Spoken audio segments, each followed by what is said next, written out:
प्यार सबसे खूबसूरत एहसास।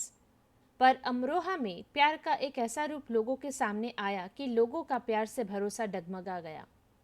परिवार के 7 लोगों का एक साथ कत्ल हो गया। शायद अब लोग प्यार से डरने लगे। यूपी के अमरोहा डिस्ट्रिक्ट के बावनखड़ी गांव में एक अमीर परिवार। इस परिवार की एक 22-23 साल की लड़की शबनम, पढ़ी लिखी, डबल एमए इंग्लिश और ज्योग्राफी में, जो एक प्राइमरी स्कूल की टीचर भी थी। शबनम के पिताजी शौकत अली कॉलेज लेक्चरर थे और बड़े भाई इंजीनियर।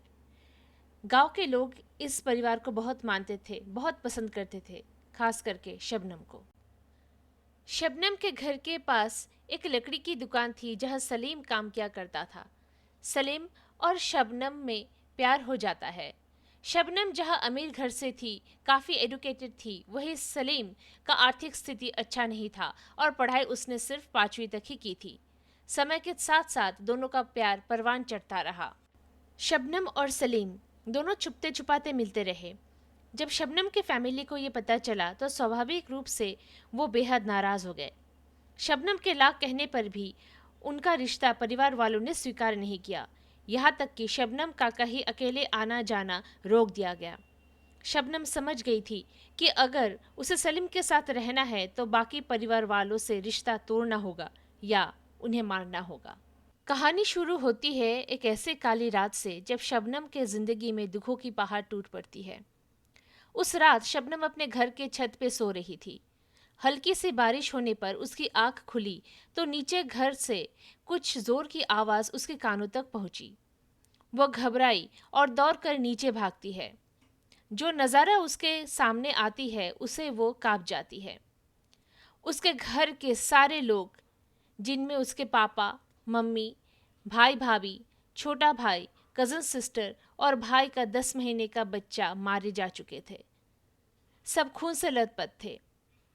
रोती चिल्लाती वो बेहोश हो जाती है और जब पड़ोसी उसकी आवाज़ सुनकर घर में आते हैं तो वे उन्हें अपने पिता के लाश के पास बेहोश मिलती है।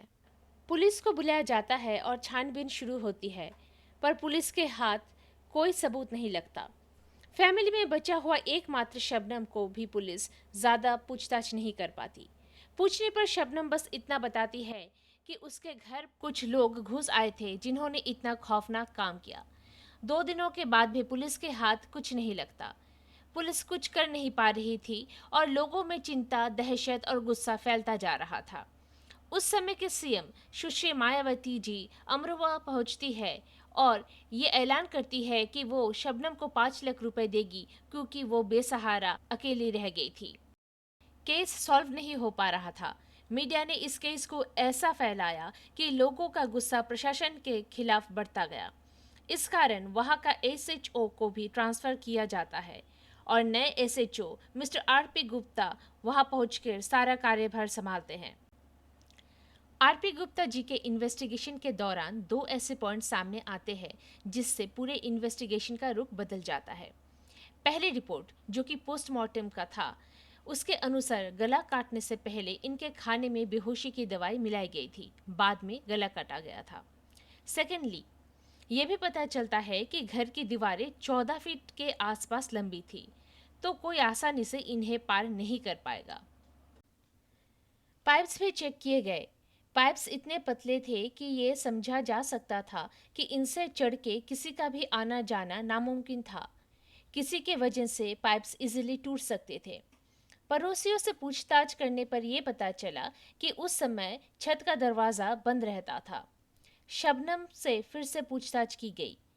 अपने पूरे फैमिली को खोने के बाद शबनम सदमे में थी और उसकी तबीयत दिन ब दिन खराब हो रही थी। शबनम के बिगड़ते तबीयत को देख उसका इलाज शुरू किया जाता है और इस दौरान उसके कुछ टेस्ट भी किए जाते हैं, जिससे पता चलता है कि वह 7 हफ्तों की प्रेग्नेंट थी। अब शबनम शक के दायरे में आ जाती है। शबनम के मोबाइल को चेक किया जाता है। पता चलता है कि हादसे के दिन वो अप्रॉक्सीमेटली 50 बार या उसके आसपास सलीम से बात कर चुकी थी। मर्डर होने के पहले और बाद में शबनम ने सलीम से बात की थी। इन्वेस्टिगेशन ऑफिसर के रिक्वेस्ट पे जो 5 लाख रुपए शबनम को सीएम के तरफ से दिए जा रहे थे, उस पर भी रोक लगा दी गई, क्योंकि उन्हें इस केस में कुछ प्रॉब्लम्स दिखे और लगा कि हो ना हो किसी तरह शबनम इस कांड से जुड़ी हुई है। सलीम को भी धर दबोचा जाता है और पूछताछ करने पर सलीम सब बता देता है। इस बात का खुलासा होता है कि सलीम और शबनम एक दूसरे से बेहद प्यार करते थे और शादी करना चाहते थे, पर शबनम के घर वालों को यह मंजूर न था। इधर जब शबनम और सलीम को पता चला कि शबनम प्रेग्नेंट है, दोनों मिलकर मर्डर प्लान करते हैं पूरे फैमिली के खात्मे का। हैरानी की बात यह थी कि खुद शबनम ने सलीम से नशीली दवाई मंगवाई ताकि वो सबको बेहोश कर पाए और फिर कत्ल को अंजाम दे पाए। शबनम खुद अपने हाथों से सबके खाने में बेहोशी की दवाई मिला देती है। रात को खाना खाने के बाद सब धीरे धीरे एक एक कर बेहोश हो जाते हैं। शबनम फिर सलीम को फोन करके बुलाती है और दरवाज़ा खोल देती है। अंदर आकर सलीम सबका गला काटता है और फिर निकल जाता है। छोटा सा बच्चा किसी तरह सांस ले रहा था, वो जिंदा था। ये देख शबनम सलीम को कॉल करके फिर से लौटने को बोलती है ताकि वह आके बच्चे को मार सके। सलीम ने आने से मना कर दिया और कहा कि वो खुद ही कुछ कर ले। शबनम ने फिर अपने ही हाथों से उस 11 महीने के बच्चे को गले को दबाया और उसके सांसों को रोक दिया, उसे मार डाला। सबको मारने के बाद वो अपना नाटक शुरू करती है। जब आरपी गुप्ता जी इस पूरे मामले का जांच पड़ताल अपने कंधों पे ले लेते हैं तो सलीम डर जाता है, वह घबरा जाता है। वह शबनम से मिलकर यह कहता है कि गुप्ता जी नए रूप से जांच पड़ताल शुरू करवा रहे हैं। सलीम जानता था कि गुप्ता जी उसको पूछताछ जरूर करेंगे और वो डरने लगा कि सच का खुलासा हो जाएगा। सलीम ने सुझाव दिया कि क्यों ना दोनों मिलकर जहर खा ले ताकि आगे जाकर दोनों पकड़े ना जाए और बच जाए। शबनम ने साफ इनकार कर दिया। अगर जहर खाकर मरना ही था तो इतना सब कुछ आखिर किया ही क्यों?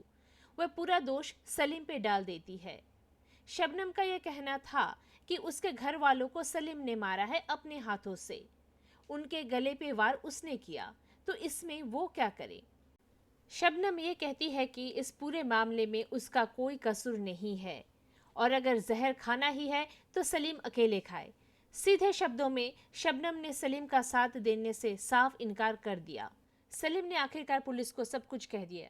शबनम को जब पता चलता है कि सलीम ने पुलिस को सब बता दिया तो वह कहती है कि सलीम ने सफ़ेद झूठ कहा है और ये कि हादसे वाले दिन सलीम ज़बरदस्ती उसके घर आया था और सबकी जान ले ली। पर शबनम का ये झूठ ज़्यादा चल नहीं पाया और आखिरकार वो ये मान लेती है कि वह खुद सलीम से मिली हुई थी और दोनों ने मिलकर इस पूरे हत्या को अंजाम दिया। बस 5 दिन लगे थे इस केस को सॉल्व होने में।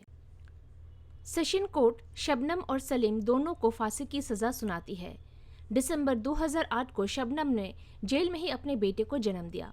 सेशन कोर्ट के बाद हाई कोर्ट और सुप्रीम कोर्ट दोनों फांसी की राय पे ही डटे रहे। शबनम का अपील खारिज किया गया। फिर शबनम ने ऑनरेबल प्रेसिडेंट को अपील की और स्टेट गवर्नर तक अपना अपील भेजा, ये सोचकर कि बच्चे का जेल में परवरिश कैसे हो, पर कोई लाभ नहीं हुआ। उसके सारे मर्सी पिटीशंस को अनसुना किया गया। शबनम ने जेल में ही अपने बेटे को जन्म दिया, जिसका नाम रखा गया मोहम्मद ताज। अकॉर्डिंग टू लॉ, जेल में किसी भी बच्चे का जन्म होता है तो सिर्फ 6 साल तक उसे जेल में रखा जा सकता है। मोहम्मद ताज को एक दिन निकलना ही था। शबनम अपने कॉलेज के दिनों में अपने कई सारे दोस्तों को हेल्प किया करती थी। उनमें से एक आगे आया और उन्होंने मोहम्मद ताज को अडॉप्ट किया, उसे अपनाया। शबनम सलीम आज भी जेल के सलाखों के पीछे कैद है और ऐसे लिखी गई थी खून से भरी एक प्रेम कहानी।